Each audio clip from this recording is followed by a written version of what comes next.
Hello बच्चों, अब हम पढ़ रहे हैं व्हीट स्टोन ब्रिज। ये बच्चों बहुत इंपॉर्टेंट टॉपिक है आपके बोर्ड एग्जाम के लिए। और या तो यहाँ से डायरेक्ट क्वेश्चन आ सकता है, अदरवाइज आपका न्यूमेरिकल क्वेश्चंस इसके एप्लीकेशन पर आ सकता है। तो बच्चों, it is an arrangement of 4 resistances in the form of A bridge which is used for measuring one unknown resistance in terms of other 3 known resistances। तो बच्चों यहाँ पर ये आप देख रहे हैं, जहाँ पर ये 4 रेजिस्टेंसेज का एक कॉम्बिनेशन है, जिसमें हम किसी एक अननोन रेजिस्टेंस की वैल्यू रिमेनिंग 3 नॉन रेजिस्टेंस के फॉर्म में फाइंड आउट कर सकते हैं। तो बच्चों, मैं पहले इसका प्रिंसिपल आपके साथ डिस्कस कर रहा हूँ। तो बच्चों, इसका प्रिंसिपल है, it states that if 4 resistances P, Q, R, S are connected to form a bridge as shown in the figure and bridge is balanced, यानी आपका जो गैल्वेनोमीटर है इसमें कोई भी डिफ्लेक्शन ना हो, so no deflection in the galvanometer, then P upon Q equal to R upon S। बच्चों, ये कंसीडर किया कि ये आपका कोई पॉइंट A है, ये B पॉइंट है, ये C पॉइंट है और ये D पॉइंट है। और बच्चों, ये गैल्वेनोमीटर है। तो बच्चों, गैल्वेनोमीटर एक डिवाइस है जो कि करंट के लिए सेंसिटिव है, यानी अगर सर्किट में करंट पास होगी तो गैल्वेनोमीटर में डिफ्लेक्शन होगा। तो बच्चों, बैलेंस कंडीशन का क्या मतलब है कि इस गैल्वेनोमीटर में कोई भी डिफ्लेक्शन ना हो, यानी गैल्वेनोमीटर की निडल में कोई भी डिफ्लेक्शन ना हो। और बच्चों, वो तभी पॉसिबल है जब पॉइंट B और पॉइंट D आपके सेम पोटेंशियल पर हों, क्योंकि करंट हमेशा high potential to low potential की तरफ बहती है। और अगर पॉइंट B और पॉइंट D के बीच में कोई पोटेंशियल डिफरेंस नहीं है, यानी दोनों पॉइंट आपके सेम पोटेंशियल पर हैं, तो इस आर्म में यानी B to D या D to B आपकी कोई भी करंट फ्लो नहीं होगी और आपका जो गैल्वेनोमीटर है इसकी निडल पर कोई भी डिफ्लेक्शन नहीं होगा। तो बच्चों, for further discussion we come to the next sheet. तो बच्चों, मैंने इस व्हीट स्टोन ब्रिज को एक बैटरी से कनेक्ट किया, यानी A पॉइंट और C पॉइंट को बैटरी के टर्मिनल से कनेक्ट किया और कंसीडर किया कि यहाँ पर आपका I करंट फ्लो होती है जो A पॉइंट पर आकर आपकी डिवाइड होगी। और मैं कंसीडर करता हूँ कि A से B की तरफ आपकी I1 करंट फ्लो हो रही है। तो बच्चों, अब A से D की तरफ क्योंकि आपकी यहाँ पर आने वाली करंट I थी, I1 करंट आपकी A to B चली गई, तो जो रिमेनिंग करंट है that is the I minus I1, वो आपकी बच्चों A से D की तरफ जा रही है। अब फिर आगे चलते हैं। ये I1 करंट अब जैसे ही इस B पॉइंट पर पहुंचती है तो हमने कंसीडर कर लेते हैं कि इस आर्म में करंट आपकी IG फ्लो हो रही है, तो B to C जो करंट फ्लो होगी आपकी, क्योंकि I1 करंट तो B पर आ रही है और IG करंट जब इससे निकल चुकी है तो रिमेनिंग करंट होगी बच्चों I1 माइनस IG, जो कि आपकी B से C की तरफ जा रही होगी। अब बच्चों, इस पॉइंट D पर देखते हैं। D पर आने वाली current that is the I minus I1 and IG। तो D पर जो करंट आ रही है वो आ रही है I minus I1 plus IG, और वो करंट आपकी D से C की तरफ जा रही होगी। तो हम बोल सकते हैं D से C जो आर्म है आपकी, जहाँ पर आपकी करंट होगी I minus I1 plus IG, ये करंट आपकी D से C की तरफ जा रही होगी। ये मैंने करंट का डिस्ट्रीब्यूशन कर लिया। मैंने कंसीडर किया कि ये जो गैल्वेनोमीटर डिवाइस है इसका जो रेजिस्टेंस है वो G के इक्वल है। Now applying Kirchhoff loop law in loop A B D A। तो बच्चों यहाँ पर मैं किरचॉफ लूप लॉ अप्लाई करता हूँ। तो सबसे पहले मैं ए से बी की तरफ करंट की डायरेक्शन में ट्रेवर्स कर रहा हूँ, और एक रेजिस्टेंस जिसकी की रेजिस्टेंस वैल्यू पी ओम है हमें एनकाउंटर होता है। सो माइनस, क्योंकि करंट की डायरेक्शन में ट्रेवर्स कर रहे हैं, I1P, क्योंकि आपका पोटेंशियल ड्रॉप हो रहा है।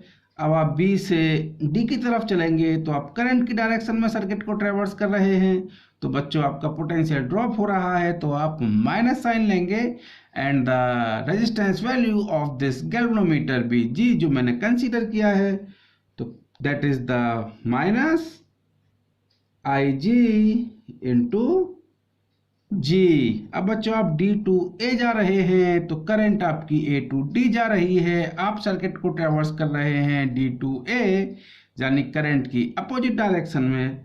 तो आप करंट की जब अपोजिट डायरेक्शन में ट्रेवर्स कर रहे होंगे सर्किट को, तो आपको प्लस साइन लेना होगा, that is the plus I minus I1 into R। Plus sign किसके लिए? कि पोटेंशियल आपका इंक्रीज हो रहा है।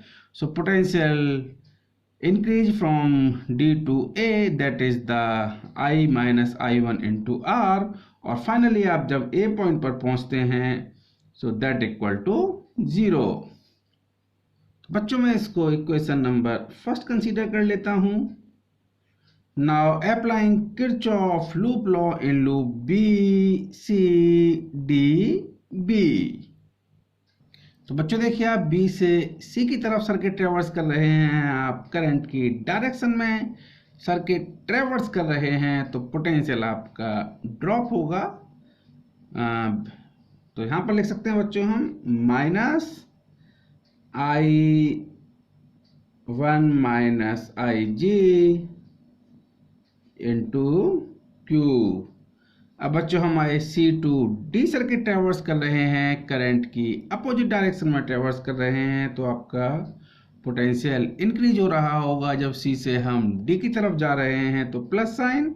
सो current value in this branch that is the I minus I1 plus IG into S। अब from D to B current आपकी B to D flow हो रही है, और आप D टू B सर्किट को ट्रेवर्स कर रहे हैं, तो plus sign that is the IG into resistance value of this galvanometer is G। और फाइनली आप B पॉइंट पर पहुंचे हैं, B से आपने स्टार्ट किया था, B पर पहुंचे हैं, तो that is the 0 by the Kirchhoff loop law. Balance condition for the Wheatstone bridge, यानी आपका इस गैल्वेनोमीटर में आपकी कोई भी डिफ्लेक्शन नहीं होता है, तो लिख सकते हैं नो डिफ्लेक्शन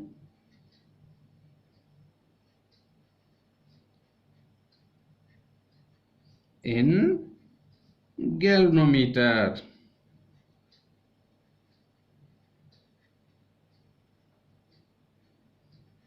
अगर गैल्वेनोमीटर में कोई डिफ्लेक्शन नहीं होता है तो IG की वैल्यू 0 होगी, यानी IG क्या होगा उस केस में 0 होगा। बच्चों वो तभी पॉसिबल है जब potential at point B equal to potential at point D। So potential at point B equal to potential at point D, तब आपका इस गैल्वेनोमीटर में कोई भी डिफ्लेक्शन नहीं हो रहा होगा। So putting the value of IG that equal to 0 in equation first and in equation second. सबसे पहले हम IG इक्वल टू 0 रखते हैं इन फर्स्ट इक्वेशन। तो बच्चों देखिए, आपका जब IG 0 पुट करेंगे, so this is the minus का I1P, this term is 0 plus I minus I1 into R that equal to 0। So from here बच्चों मैं इस टर्म को इक्वल टू साइन से राइट साइड में ले जाता हूँ, तो बच्चों टर्म आएगा आपका माइनस का I1P that equal to minus I minus I1 into R। So from here minus sign is cancel out, that is the I1P that equal to I minus I1 into R। Consider करते हैं कि ये हमारी third equation है। Now putting the value IG equal to 0 in second equation. तो बच्चों देखिए अब क्या होगा। तो अगर आपने यहाँ पर IG की वैल्यू 0 पुट की, so this is the minus का I1Q।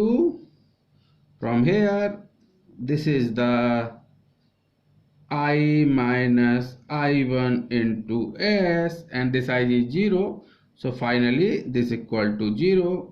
So from here minus I1Q equal to minus I minus I1 into S. So from here बच्चों माइनस साइन आपका कैंसिल आउट हो जाएगा दोनों तरफ से। So this is the I1Q that equal to I minus I1 into S. So this is your fourth equation। बच्चों हम लिख सकते हैं from third upon fourth। बच्चों देखते हैं हम, that is the I1P upon I1Q that equal to I minus I1 into R upon I minus I1 into S. So this I1 is I1 cancel out, I minus I1 and I minus I1 is cancel out. So from here P upon Q equal to R upon S। बच्चों ये आपके balance Wheatstone bridge की condition है, यानी P upon Q equal to R upon S अगर है तो आपकी जो मिडिल आर्म है इसमें करंट फ्लो नहीं होगा, यानी B to D कोई भी करंट फ्लो नहीं होगा। और सिंप्लिसिटी के लिए इसको लिख सकते हैं हम P अपॉन